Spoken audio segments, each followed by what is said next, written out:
Hey guys, how you doing? So today's video is gonna be slightly different.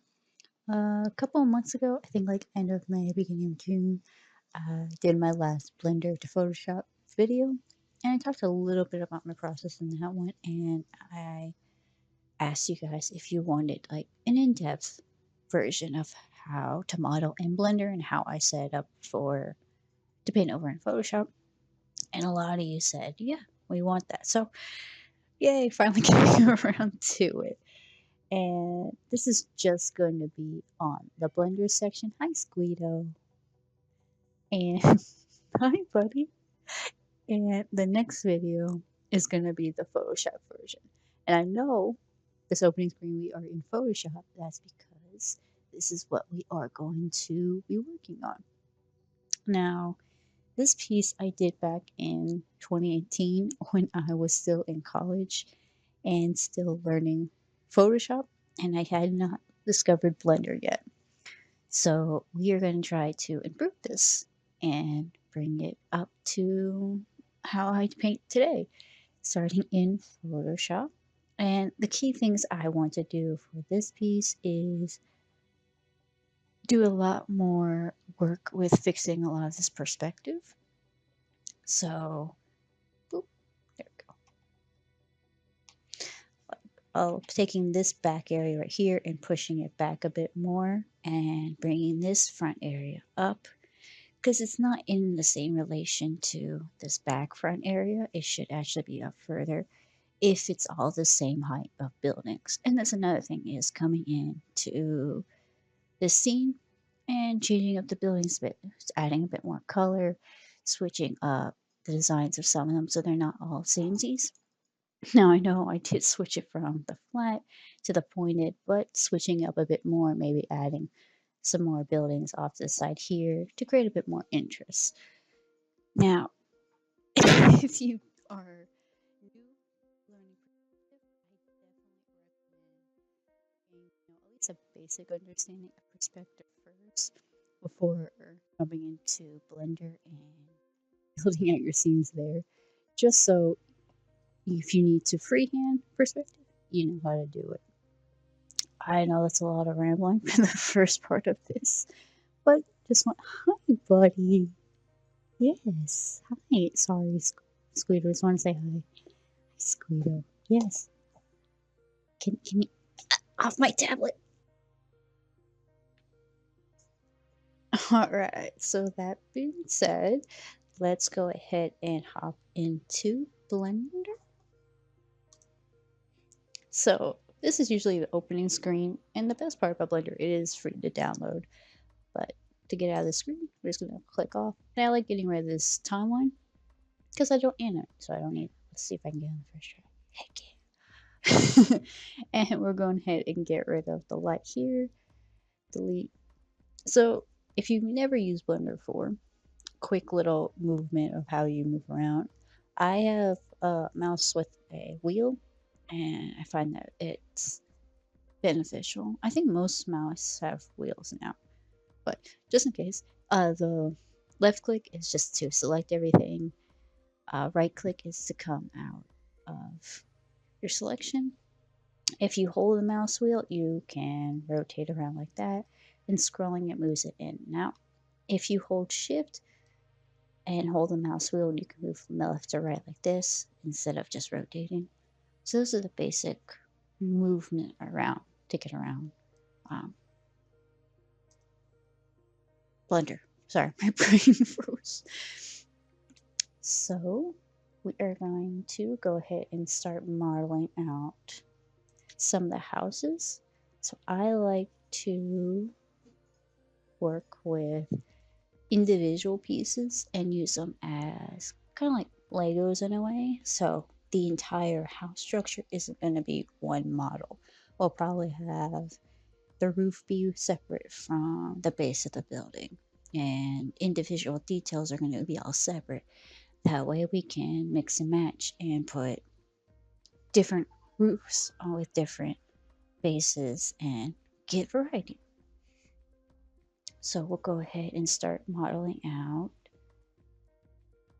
one of the bases. So I'm going to do a new collection over here. So just right click, new, and we are going to name this roof 1. And we're going to want to do each collection separate like that, because once we finish it, they're kind of like groupings in Photoshop, like the little folders, similar premise. But once we get done, we'll do this scene to instance to scene, sorry, which will allow us to duplicate around the scene. And if we want to change one thing in the base model, say we want to make it a bit longer, then it'll change all of them instead of having to go into each individual one and change it all together. So, and the reason why I use Blender instead of just going straight into Photoshop and drawing all of these houses out and fighting perspective is to save a bit of time. Because if you had a client or you yourself had this whole scene set up, like say we had a whole bunch of cubes like this, boop, and you wanted to, like you were playing out this angle and you saw it and you sent it off and you had it all nice drawn out, nice detail, everything is good to go, and you didn't have a model like this set up, and a client comes back and says, no, we should move it a bit more down and to the left a bit more. Well, now you just spent hours doing all that in Photoshop, where here in Blender, we can just build out the model, change really quick without having to commit to a scene right away. And that's one of the beauties of having this. But again, if you don't know a basic understanding of perspective, definitely learn that first before you jump into Blender, because then Blender will become more of a crutch for you rather than just a tool. Now you want Blender just to be a tool, not for us to be completely reliant on it. Hopefully that's all making sense. So yeah, let's go ahead and start modeling out the base. So if you remember, we had a bit of an arch at the front way. So we'll have to start by making an arch. So I'm going to delete this and do the arch first. Now there's many ways to do an arch, but I like the way I do it this way, which is bringing out a cylinder. So Shift A will bring up this nice add little menu. So just go to mesh, add cylinder, and bring it in. Tab, we are going into edit mode now.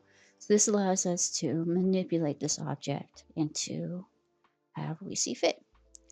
And the little hotkeys above your keyboard, 1, 2, and 3 will switch between the point, the edge, and the face. That respectively. So 1 is point, 2 is the edge, 3 is the face. Hey Squeedo, welcome back. So the face, we're just going to switch by hitting 3. And we want to select all the faces around this cylinder. Squeedo, can I have my mouse back? You are being a little menace right now. Yeah, you didn't like that? You didn't like me calling you a menace? I'm sorry. So we are going to hold Alt here and select that edge, and that's going to select all of them around there. So you don't have to worry about that. And if you hit delete, we are going to hit faces, and now remove all the faces there. And delete that circle there. So like I said, there's probably an easier way to get to this, but basically we just want a flat circle. Now, if you have a number pad, this makes the next section a little bit easier.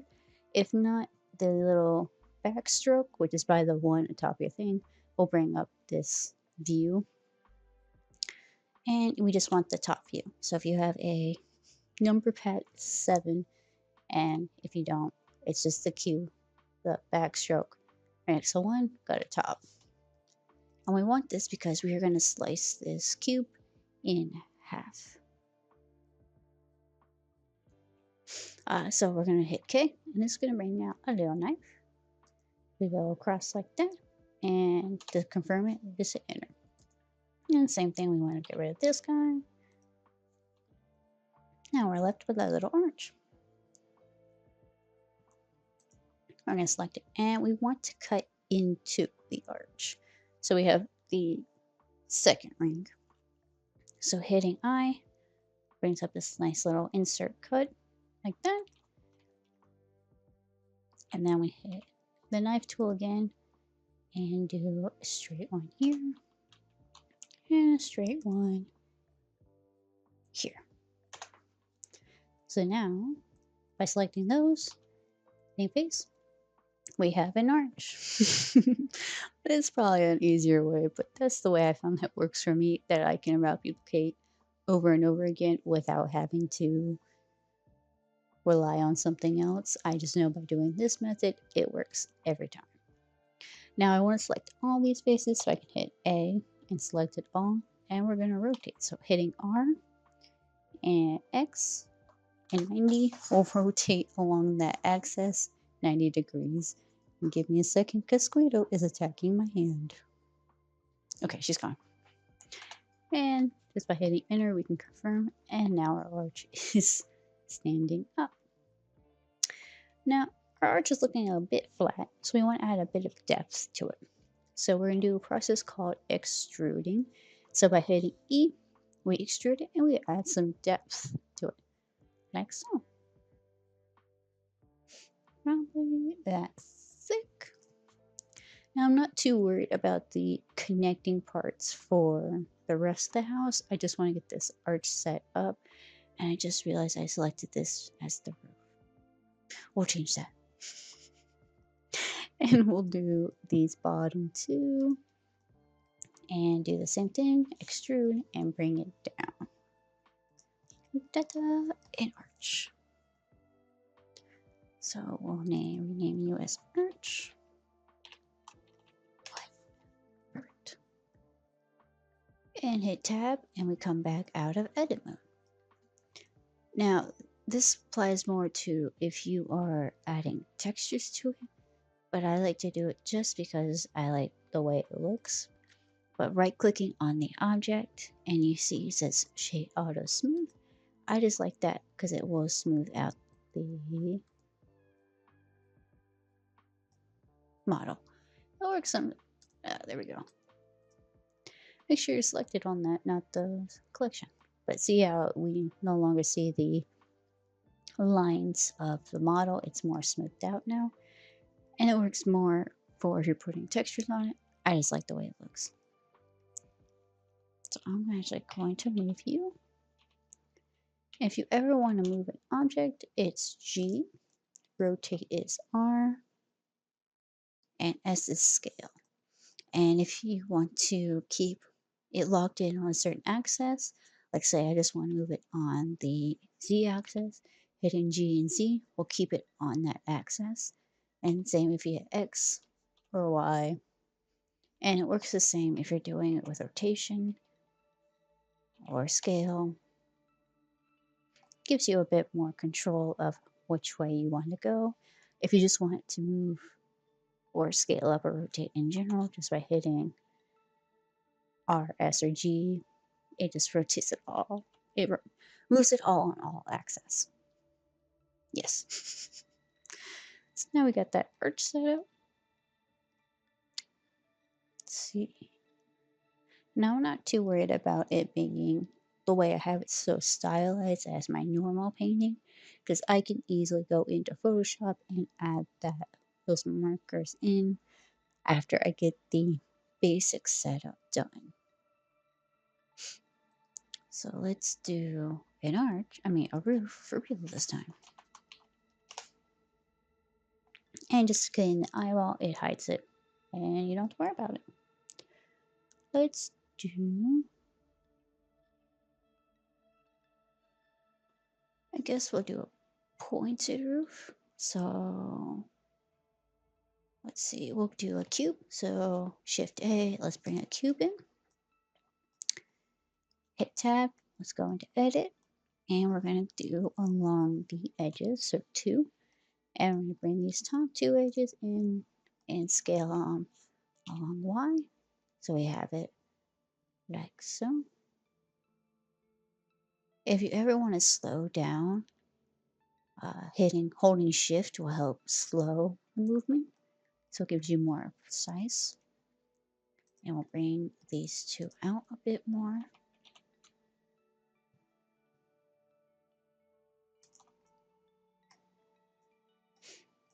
There we go. And I want to add a bit of a bevel, not bevel, some depth to the top of it to kind of separate this part from the top part as if they're two different materials. So we're going to hit Control R and it's going to bring up, I forget what this tool called, but we're adding more faces to the object. And by using the scroll wheel, we can add more or subtract. Now, as soon as you click, and you can actually move it up or down depending on where you want to place it. And this adds basically more selection or more sections to the object. So we can do that. And we're going to do it again, but up here this time. Actually, no, never mind. Nope, get rid of it. And the same premise as if you're working on Photoshop, by hitting Control Z, you can get rid of. Switch to 3 for faces. Select all of these guys. And we're going to deselect you and you because we want to keep them flat. And we just want to bring these two parts out. So if we hit extrude now, it's going to move them in the same direction. And we just want to move them out towards the Y rather than up or down. So by doing that, we hit Alt E and it brings up this nice little thing. And we want to go along the individual faces. So that will bring these guys out ever so slightly. So it gives it a nice little fun decor. And we're going to do the same thing with this front face. Sorry, I keep looking at what I painted over here to kind of match my reference. And we're going to hit I to kind of indent this a bit, bring it in to add a bit more depth. So this is going to be the top of the house. So we just want to give it this so the roof has a bit more depth to it. And actually, we'll do both of these at the same time. That way they're equal. There we go. So you see, by doing it on both, they do on both just by selecting it and hitting E. Oops. Alt E. We'll go on the faces and bring it in slightly. There we go.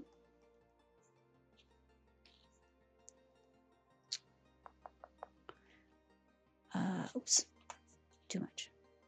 Before we do that, I actually want to cut some straight lines here.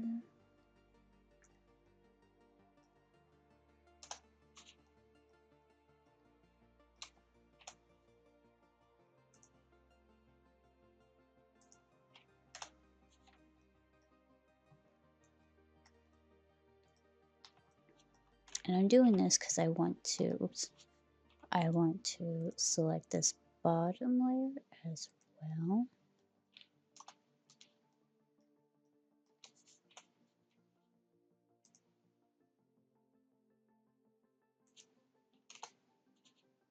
Like that.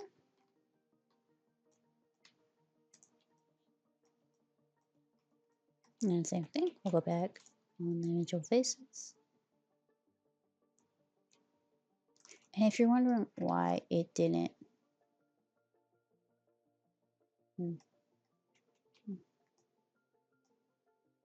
why if you extrude and it has that little, these things here, and it's just because the object itself needs something to sit on. It doesn't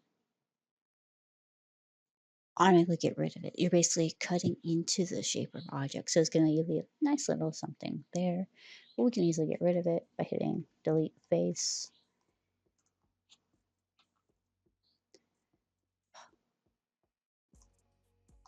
Get, shoot. Why? Are you not going away? Nope. Alright, you can stay. We'll just get rid of you later. Doo -doo. So anything like windows or the decor, we're not going to worry about. Those are going to be separate puzzle pieces that we will mash together later on.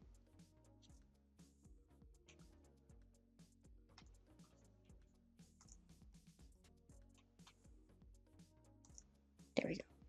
So I just switched to the edge, hit to delete edge, and I got rid of it. So do the same thing on this side. Edge, edge. There we go.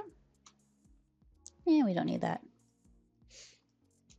And voila, that is roof number 1.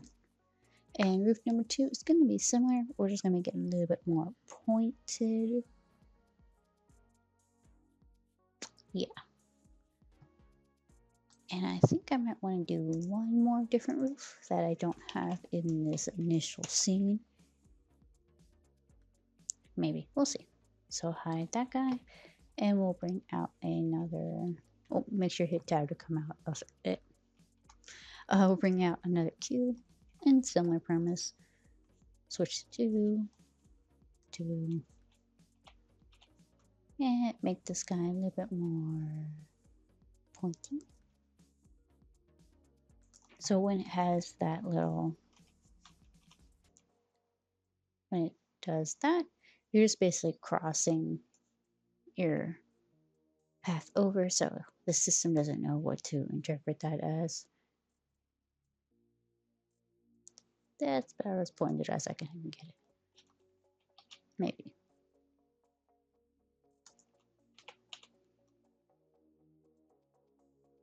Ah, perfect. And the reason why I'm not using a triangle, I don't think there is a one.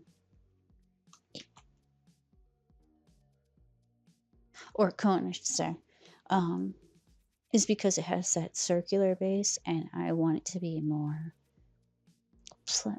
cubic for the rest of the house. It's great if you want to do like a lighthouse or a windmill, where they are more circular in structure. But anyway, stop it. Stop it. There we go. Control R to bring up a little cutter tool. Not cutter tool. Add tool. And back to 3. It's the same as the last roof. Just adding some fun stuff to it.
So now we are gonna do,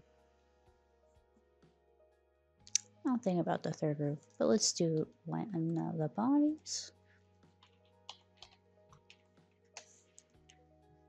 And we're gonna bring up a cube. Doo -doo -doo.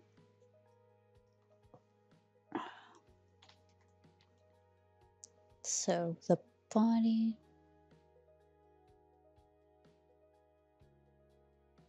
yeah.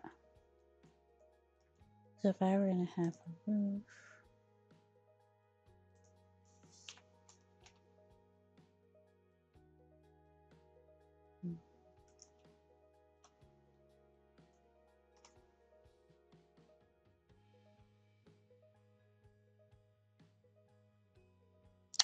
okay.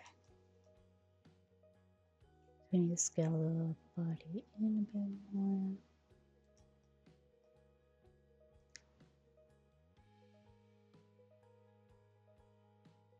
Actually, sorry, I was just thinking to myself,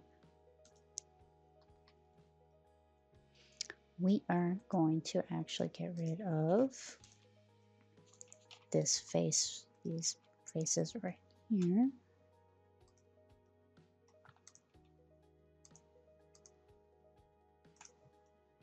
Something like that. So the roof is just alone, so we don't have to worry about how it connects to the body just yet. So the body itself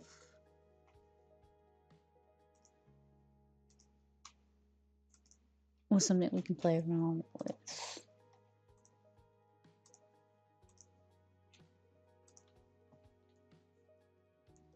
Perfect. Alright, so body. So the body we are going to taper, but we don't want the entire body to taper. So we are going to Control R, and about right here-ish, we'll have it start to taper. So bring it in slightly, like that, and that way it comes out like that. Ding!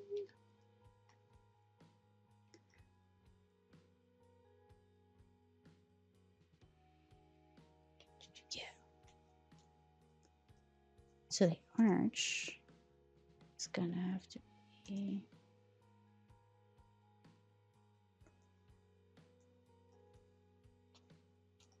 like so. So that's gonna be the basic body. Oh, excuse me. Need some coffee. And we are gonna add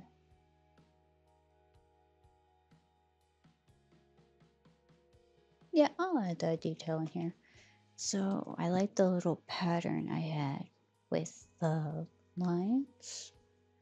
So we're going to assume the roof is at this top line right here. I mean, the window I have on some of them is going to be right here. So that would mean we need to go down about here-ish and build it up. Because in my mind, I was thinking they were more, let's hit 3 for face view. They were like wooden accents. Because this project, I remember when we were doing it, was we had to use European architecture.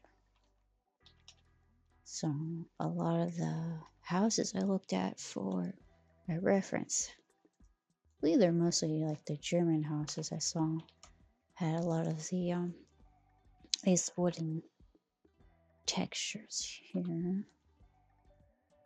So I use the knife tool here, cut like that.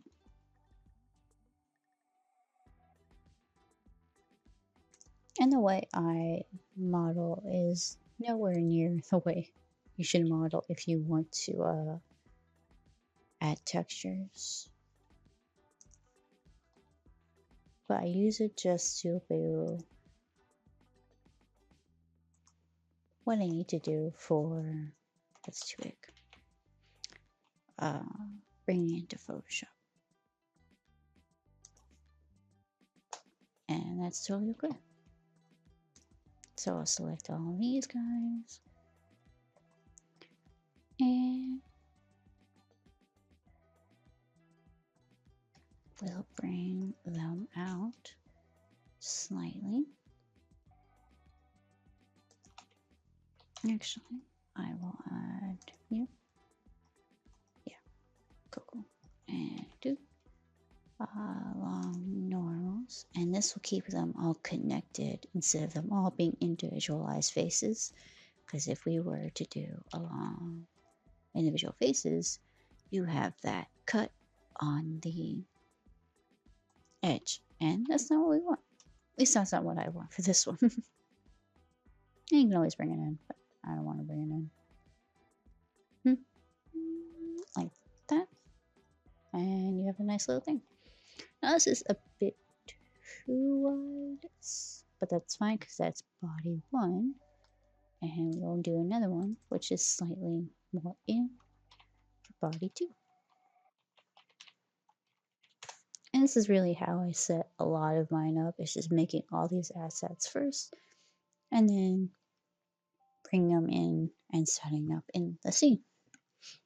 But I think about each object as its own shape, build that shape out, and interchange them. Especially if you're doing like a village scene, it's a great way to quickly add different points of interest and building it all up. I don't know where my brain was going.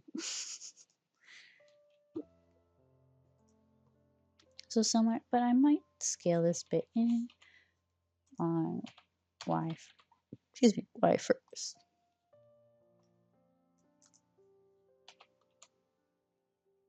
Bring it in a bit more like that. And I want to make it more taller. So I'm just going to grab the top and bring it up. So we have varying different heights. So the problem that I saw with the old one was a lot of the buildings are about the same height. And they kind of blend together. And it's not as interesting if they're all even out, especially if you saw a bunch of the medieval and older buildings, they weren't always the same height. Get a bit of variation. We like ourselves a bit of variation here.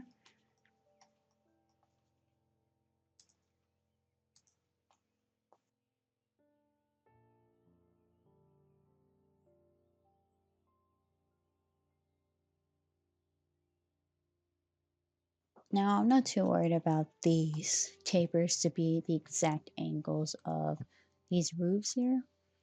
That's going to be coming into when we actually start playing around with the pieces, fixing that later on, which is why using that instance scene I mentioned earlier is going to be helpful because I can fix it across multiple ones without having to go across each individual one. But more on that later. Go away.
Okay, and let's make some windows.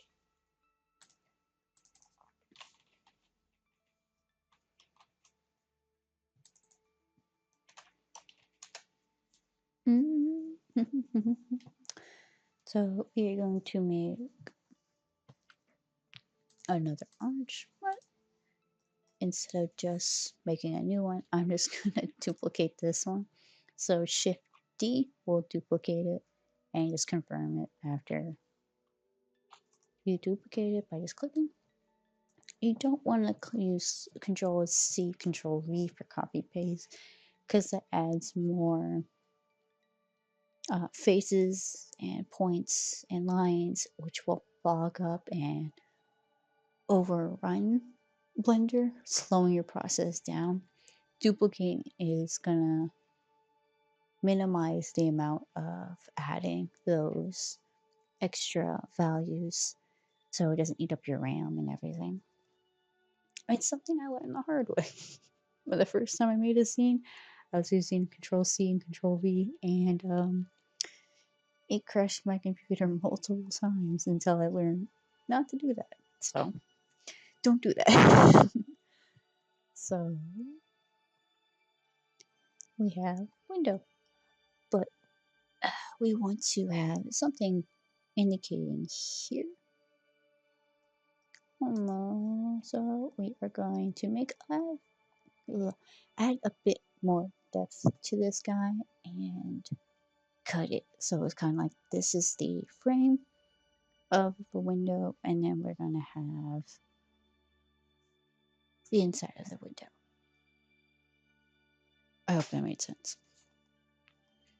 But we need a bottom. So we are going to add Control A, Shift A, add a cube, and we're going to squish this guy. And a nice little window seal.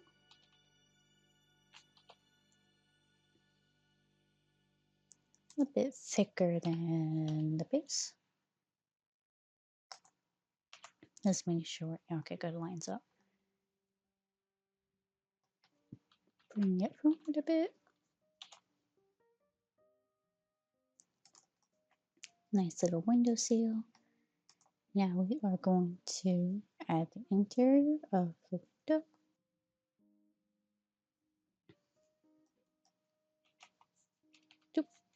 And tap that. And we're going to come about here.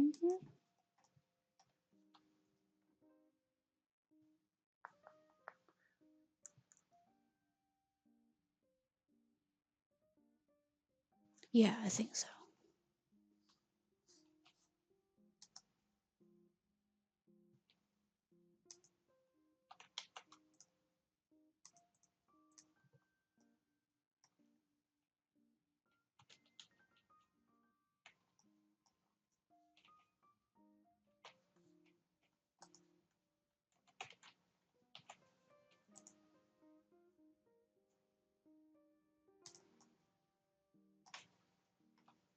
Oh, that's fun.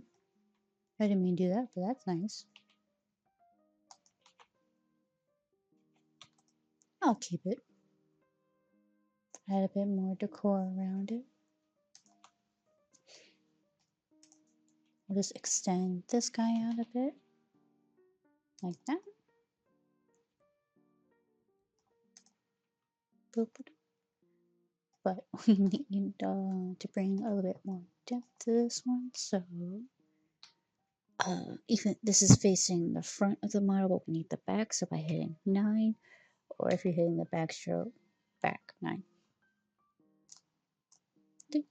And just select all of that, extrude it to bring it out.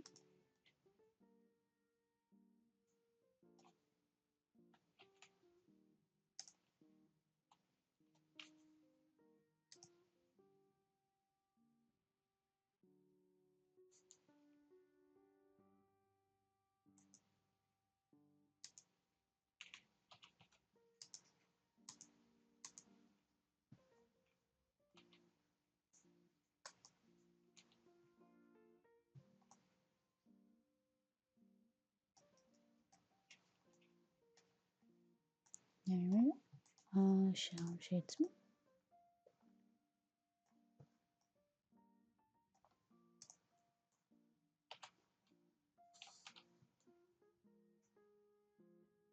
Just so it looks like it's actually sitting on the windowsill.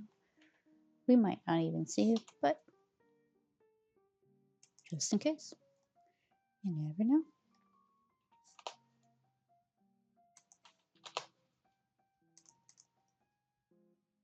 There we go. Window number 1. And window number 2, we're going to do more of a square one. Window 2. So cube it is.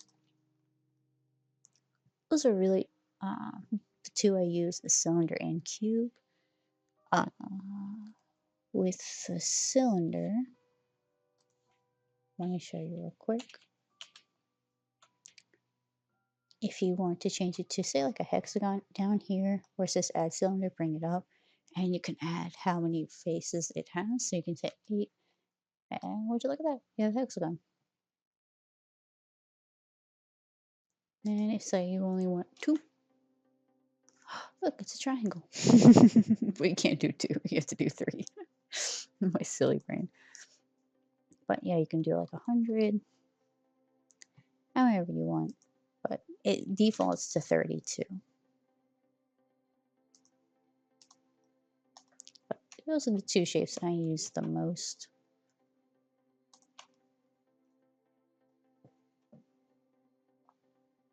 I was making it off a window.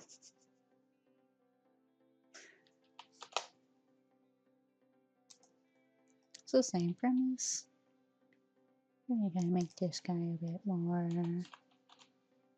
thicker. And we're going to bring it in. So instead of how we did the arch frame, we are working opposite. So we're going from building the frame up. So we have to actually add the frame in instead of working from the frame.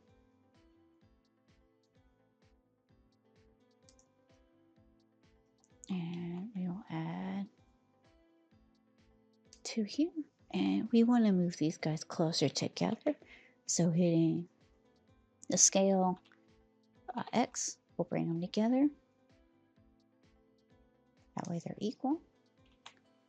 Same with here. Scale Z equal.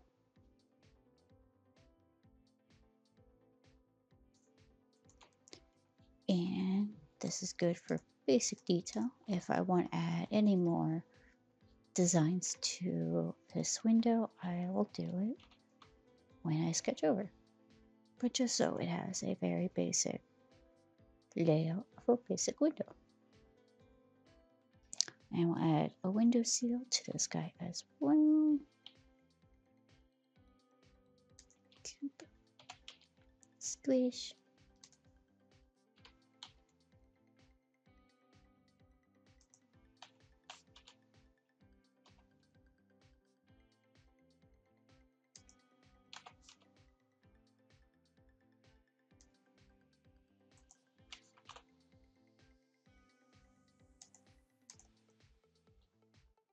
There we go. One window number 2 is done. Let's see, what's next?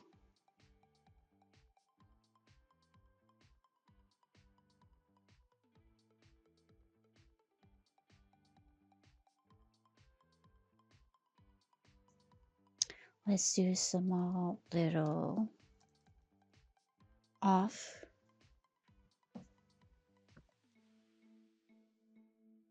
parts of the building. My brain, why aren't you working right now?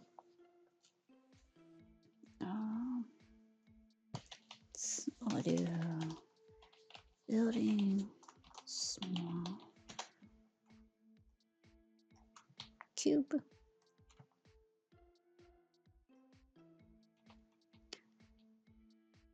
Squish. Something like that.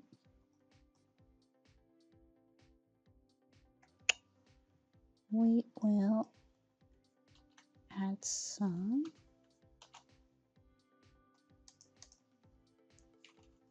extra here. Bring forward a bit. Oops. Bring it forward a bit.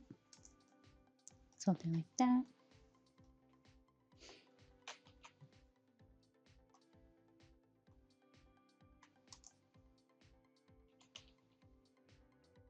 Add a bit of wood detail.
And to select multiple ones. I know I didn't mention this earlier. If you hold shift while you're holding select, you can select multiple ones without losing the selection.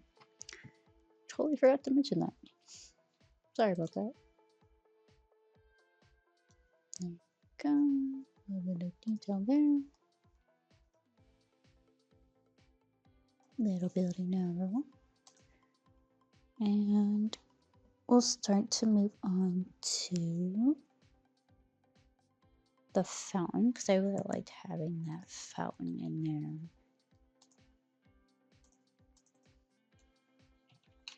there. Anything like the small details I had, like any signage or anything like that, we'll add in after we get the base setup done. And we're not going to do anything too crazy detail wise. They'll just be shapes on their own, so that way when I go into Photoshop I can create the designs there.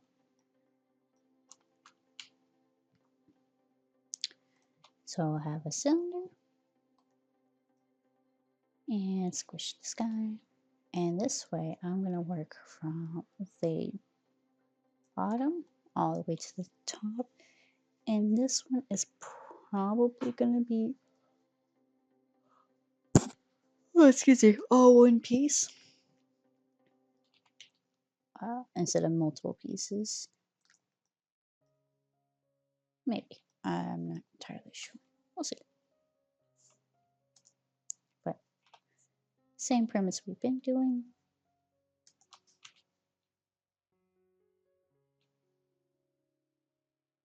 So this one, I want to see the top view, so I can kind of see how small we're gonna go.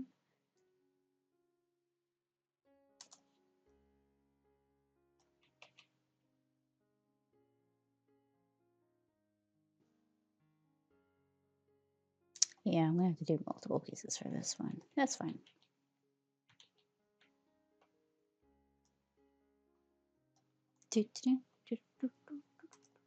I want to add slight lip here and bring this guy out like that. Perfect. And we'll create the bottom tier, which is going to be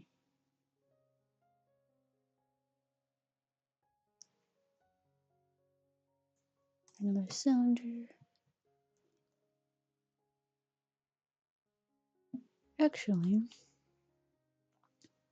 I'll do a sphere. And we're just going to hide that real quick. We're going to cut this sphere in half.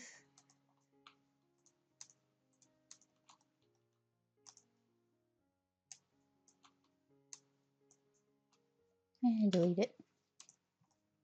So we have a nice little catcher.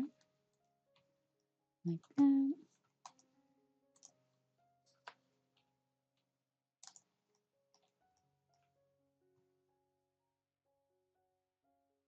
And I will add a bit of depth.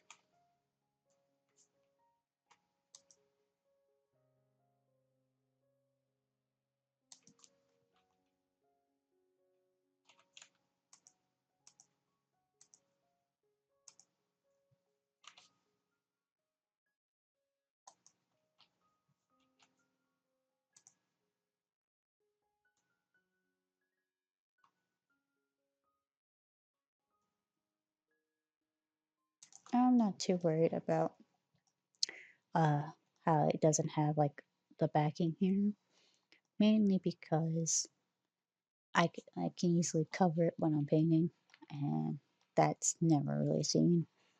The only problem it comes into is if you were doing this for a game or a 3D animation, you would want a better way of doing that so it actually is covered. But we're not doing that here.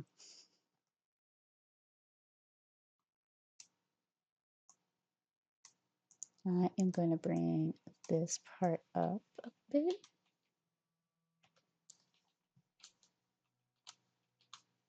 Oops, I did not mean to have those selected.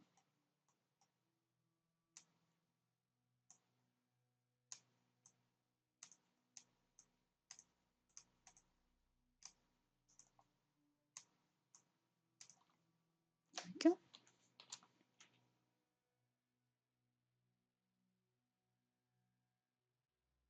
Kind of like that. Beautiful. And this bottom ring, we're going to have the little stick. I know it's probably called something else, but I'm calling it a stick. The little pole. Boop. Like that. There we go. That looks very strange, but that's okay. Shift D, duplicate it, bring it up slightly, scale it down.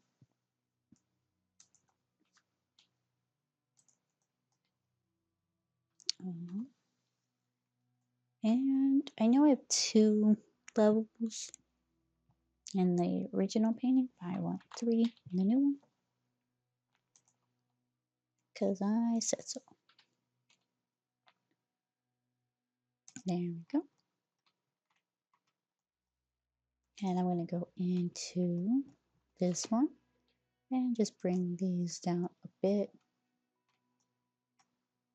They don't have to connect all the way down. Just enough to make it believable.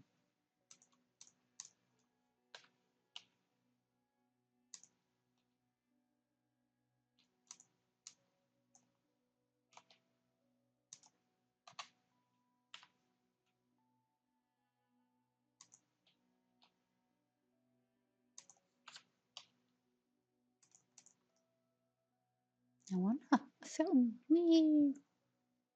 Beautiful.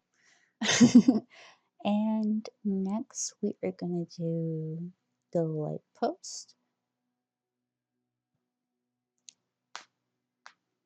So this one's going to be tricky because of the way I designed it in the original with the little loops. I'll have to figure that one out. Also, this is just me trying to figure out how the shapes work and breaking it down into the shapes instead of figuring out how do I model this in one go. And that's how I approach drawing too. It's just breaking down the object into shapes and just drawing it from there. And I found that is easier for my brain to comprehend instead of looking at the object as a whole. Looking at, say, a car is just basically a rectangle with two circles on it, or four circles on it. Cars have four things. But that's how my brain sees it. And it breaks it down. There's different shapes and helps me interpret what I am seeing a bit better. What was I doing? Oh yeah, the light post. So this is where we're going to do a cylinder, but we are going to change to, how many sides do you have? I think 6 sides. I'm going to make you 8. I think it's 8. So this is going to be the little tippy top. Its little hat.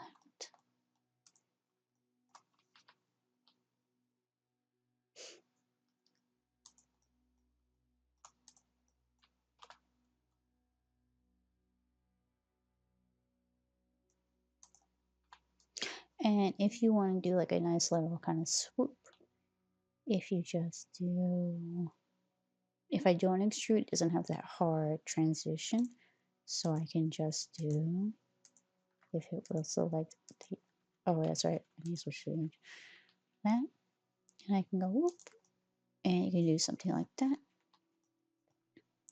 Have a bit more control over that guy.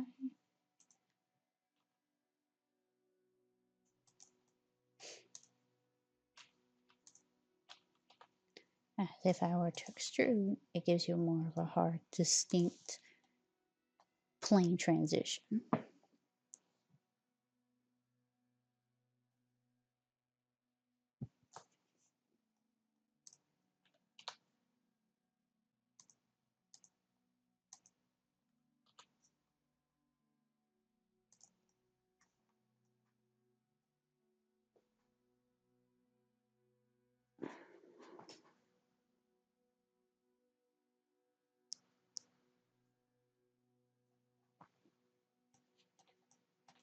So I'm not going to worry about the glass, but I will duplicate this and rotate it 180 degrees. So if you just type in the angle you want to rotate it as, it will rotate it without you having to figure out, oh, is this 90 or is this 270, 60, and you can do exact numbers that way.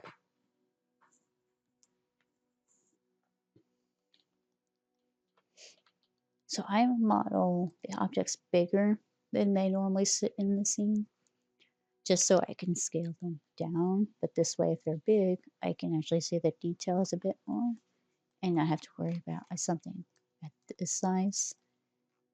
Whereas this one, I could stay a bit more zoomed out and work from there. We are going to create some arches for the outside of this cylinder. Bring it back down up to a 32.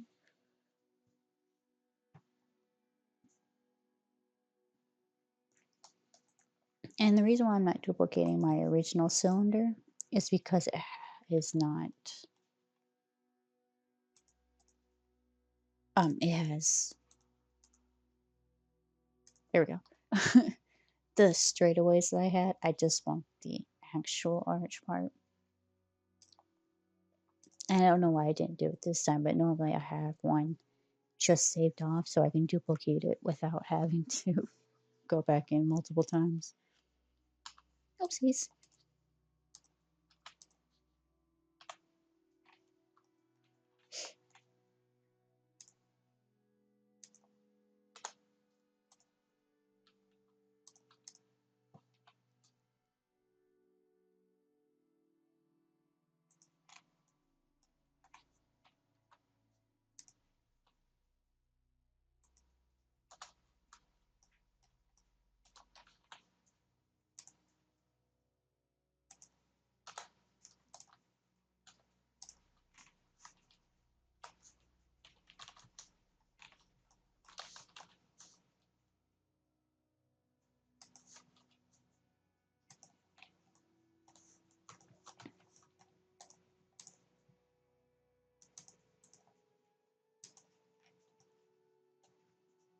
I think that's a good enough distance between the two. So I am going to you down, rotate you 90, and I kind of want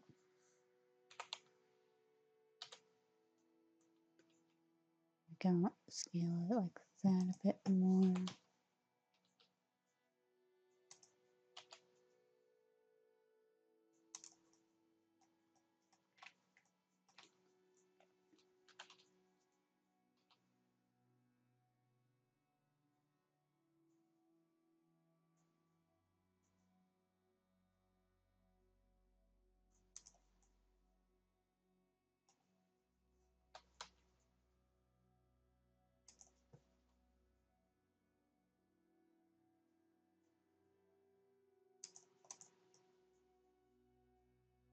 Something like that.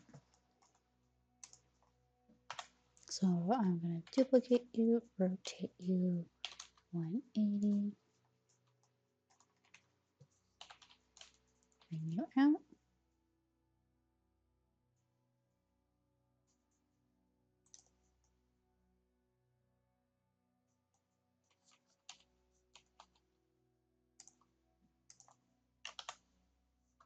Duplicate you, rotate you 90 degrees.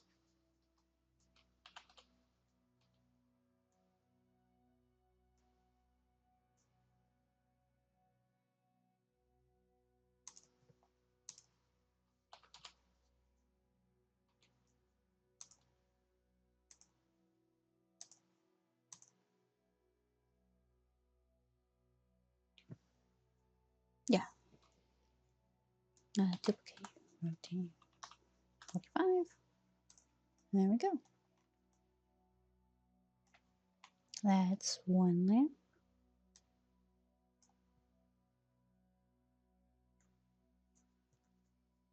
So then we need to do the rest of this guy.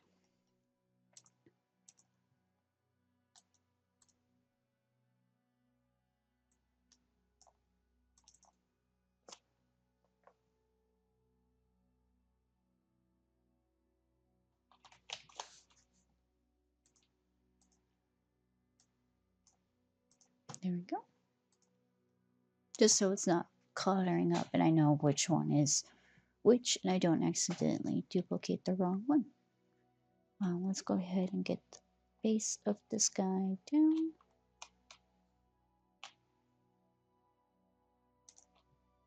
Not cube.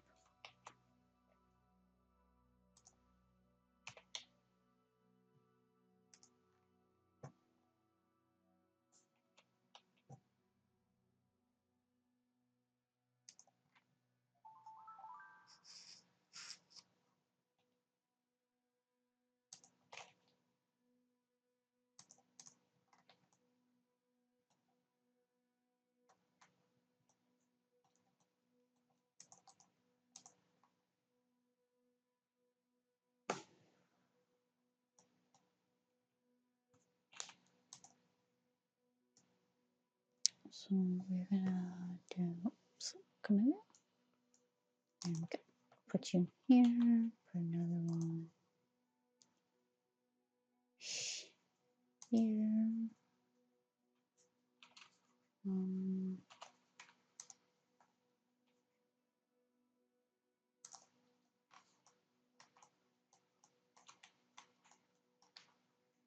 mhm.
So I'm going to do a bit of trial and error to kind of get those loop-de-loops for the other two here. Good thing I only need to do it once and then duplicate it. Yeah. Let me think. We could do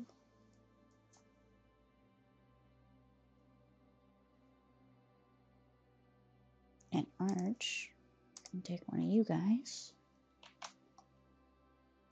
Bring you out.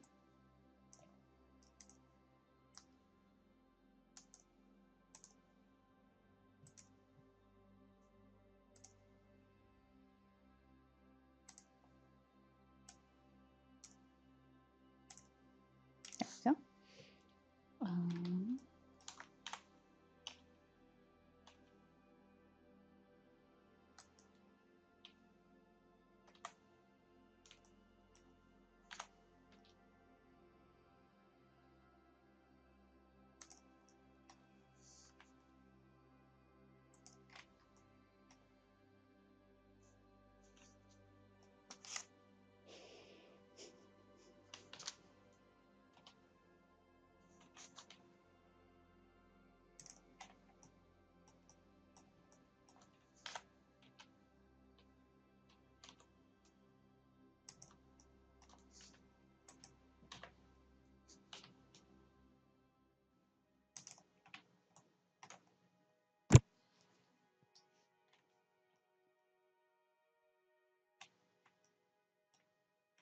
So to make this easier on me, I might, oops,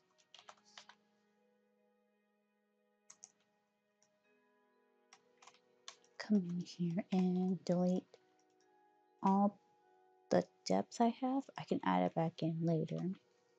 That way I am just working with the points.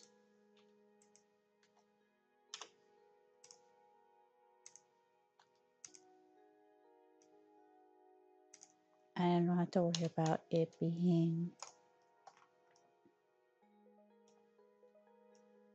I don't have to worry about both of the sides. So switch the points here.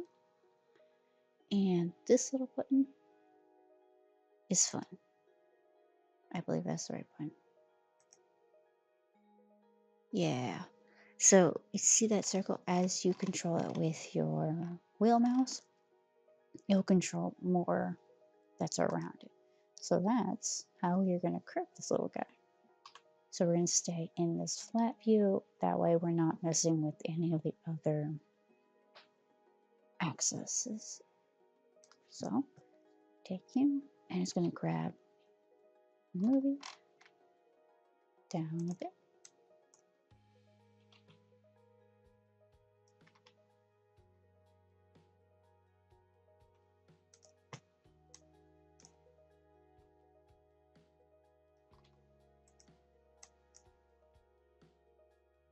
Just trying to get the basic. I should probably, before I continue doing that, duplicate you.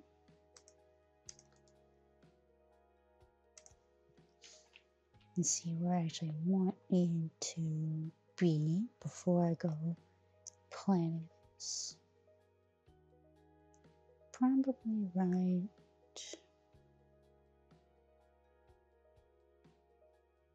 here. Here's good. Okay. Back to what I was doing.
And then now we have that done. You just duplicate these two and flip it. Rotate 180.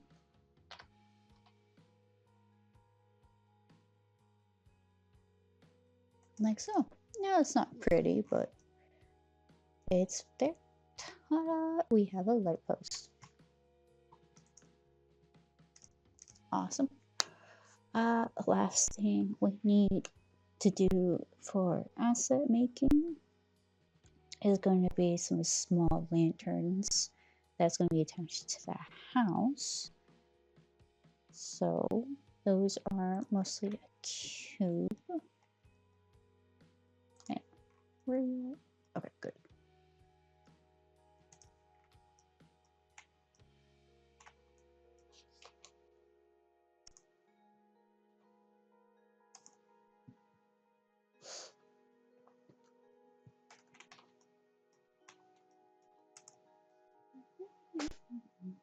So we are going to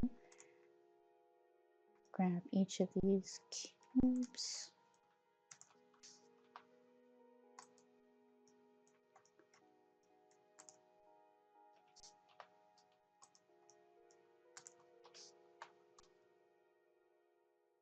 And I'm not grabbing all four sides because they will just end up connecting, and I want them to still kind of be a bit separated. So, oops, that's why I'm just doing the opposite sides right now to cut inside.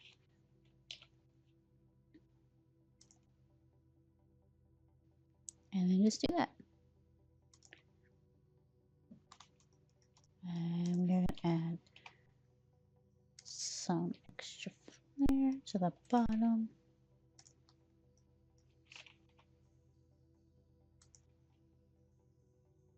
Oops, that's not what to do.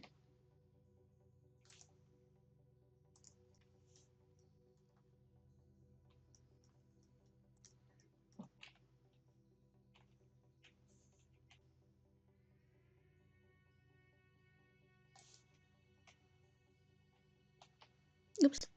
Oh yeah, we need to save this. Let me save this real quick.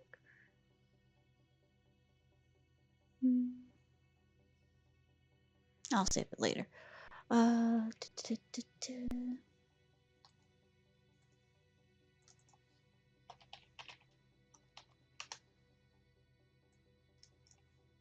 we're going to make a triangle on top.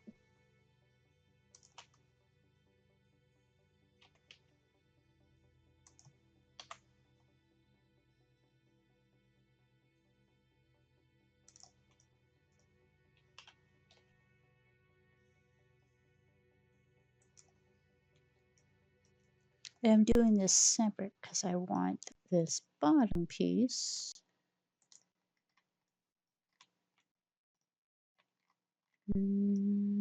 out a bit more.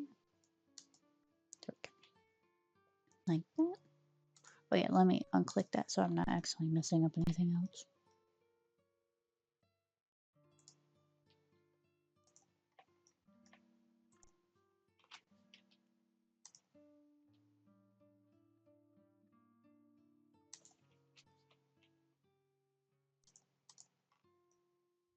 Here we go. And that is our light number 2. It's going to be hanging from the buildings. I think that's all the assets we need. If we need any more, we'll make them as we are setting up the scene. But we'll go ahead and start getting the scene set up. Alrighty, so now we're going to come in and do all these instances scene really quick.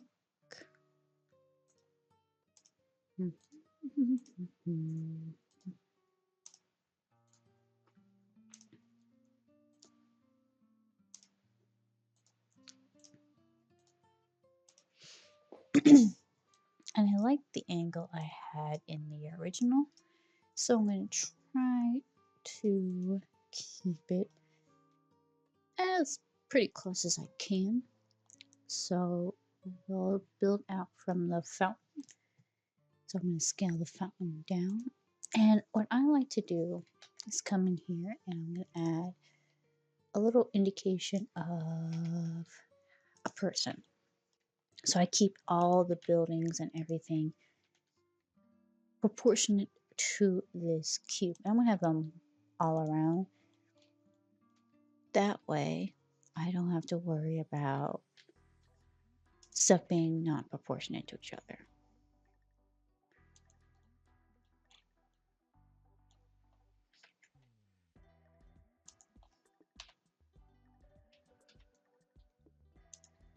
And I'm going to name you human. So that way now I have an indication of how this human is going to be. And we'll start putting all these buildings together.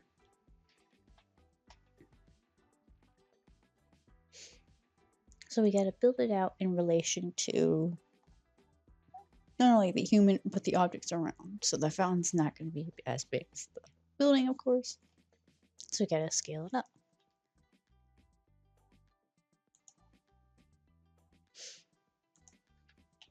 And I'm actually going to put a plane down, and this is going to indicate the ground. So that way, I know if everything's resting on the same ground level.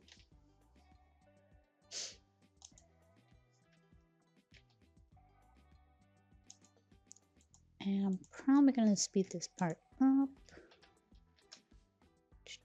But all I'm going to be doing is placing all these pieces together and playing around with the layout. And when I get to the camera part, I'll be back.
So now I want to set my camera as I have these pieces laid out and work from the camera because the camera is going to be what I screenshot to bring into Photoshop. So we are going to go down here. And this is just going to be the pixel size of the layout. So we're going to do 64 by 4000. And that's going to give me a 16 by 10 inch layout. And I'm going to try to find the way I want to put my camera here. So I think I want it right. I think I want this more in the focal.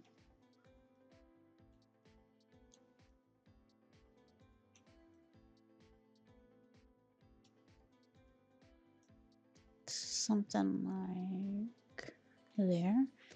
And to set it, Control Alt 0 will bring the camera here into whatever you're looking at. And I must have the camera hidden. I do. And the camera functions the same way. You can grab it, rotate it. Scaling it does nothing. I like to make it kind of small in the scene so it doesn't take over it. But scaling doesn't do much. But if you hit the scroll wheel while you're in grab mode, you can zoom in and out and rotate. If you hit it, it moves free roam rotate. So just getting the camera set up, and once I have that, kind of just working from the camera. And I don't worry about this binding box being how the format sets. Sometimes I go a little bit outside of it when I am painting, just because I sometimes like the way it comes out here as well. But just getting that set up.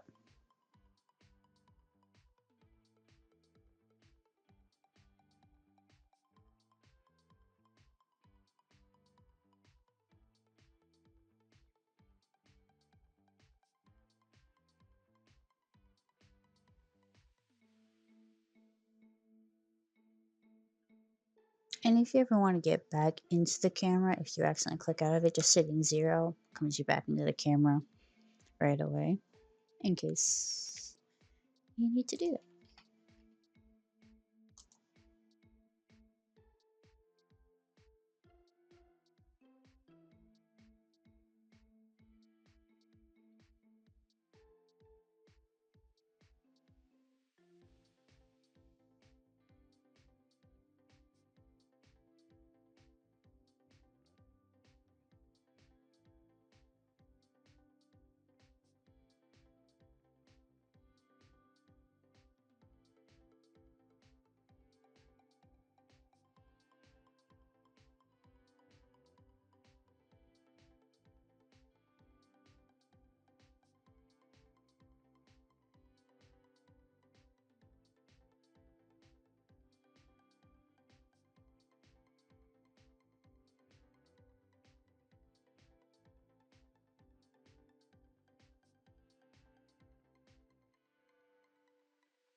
So I'm going to kind of cheat this a bit.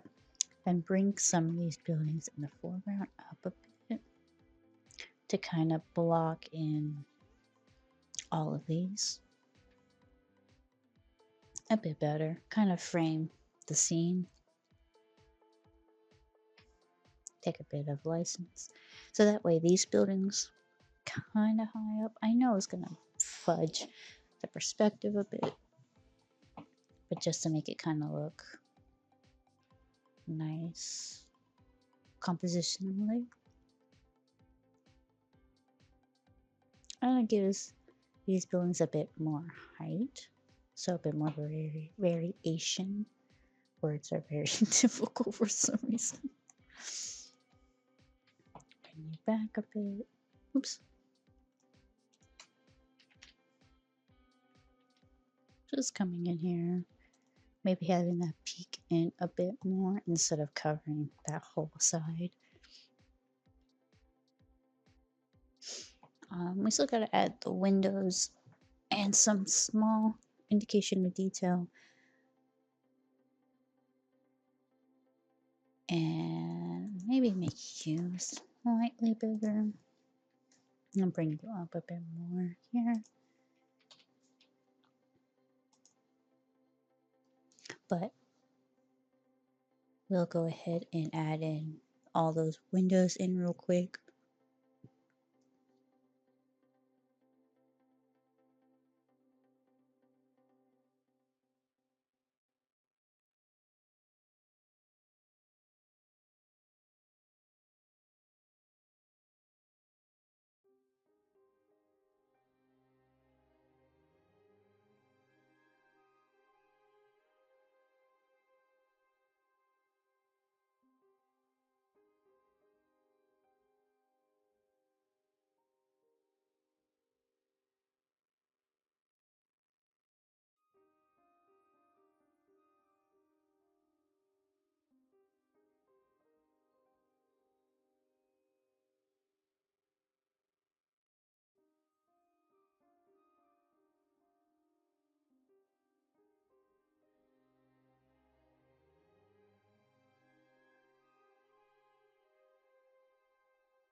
And one last thing I am going to do is on this plane, just for when I go into Photoshop, I have a bit of a grid to help me out with perspective on this ground, adding in these sections here, like so. So that way, when I go into Photoshop, I will have, let me make those actually smaller.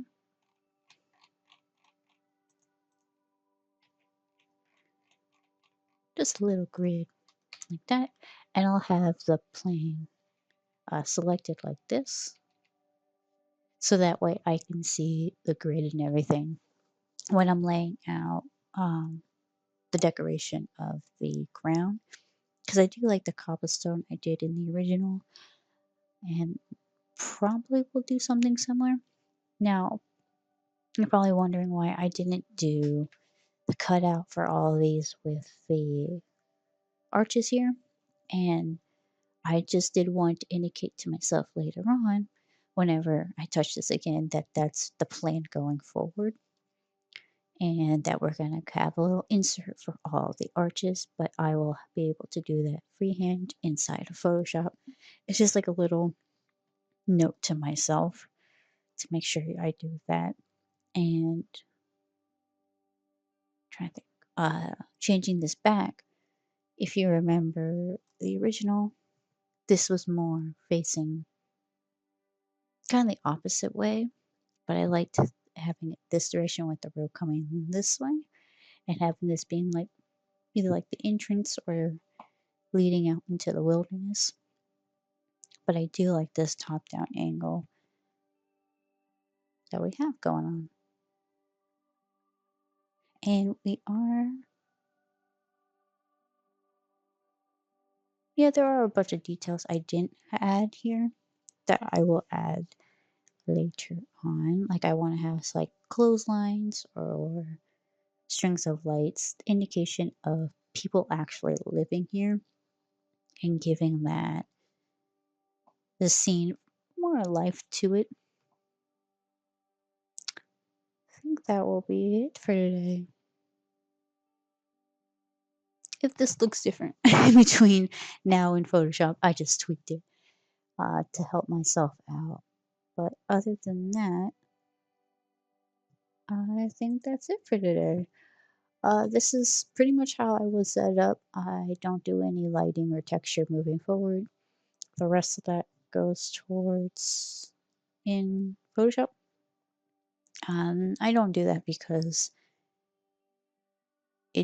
I haven't been able to figure out how to add the way I do textures into Blender to actually help me out rather than making it look like photorealistic and photo bashing. That's just not something I like to do. And there's nothing wrong with photo bashing. It's just not a preference of mine. I've done in the past and I just didn't like the way it looks for my type of work. But I've seen people who do it and they got knocked out, so they can do really well. But yeah, that will be it for today. I hope this was helpful for any of you who are starting out in Blender, and I hope you tune in for the next one. And that one will be more into Photoshop and how I take this 3D model and paint. So I hope you guys tune in for that one, and I'll see you guys later. Have a great day. Bye.